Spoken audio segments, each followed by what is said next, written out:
Informasi pertama di Kompas Pagi, Saudara, sejumlah kapal yang sedang sandar di Pelabuhan Muara Baru, Penjaringan, Jakarta Utara, terbakar pada Selasa dini hari. Angin kencang membuat kobaran api membesar dan menyambar sejumlah kapal lain.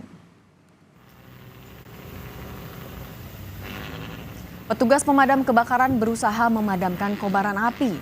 Petugas mengerahkan sejumlah mobil damkar serta kapal pemadam yang berada di laut.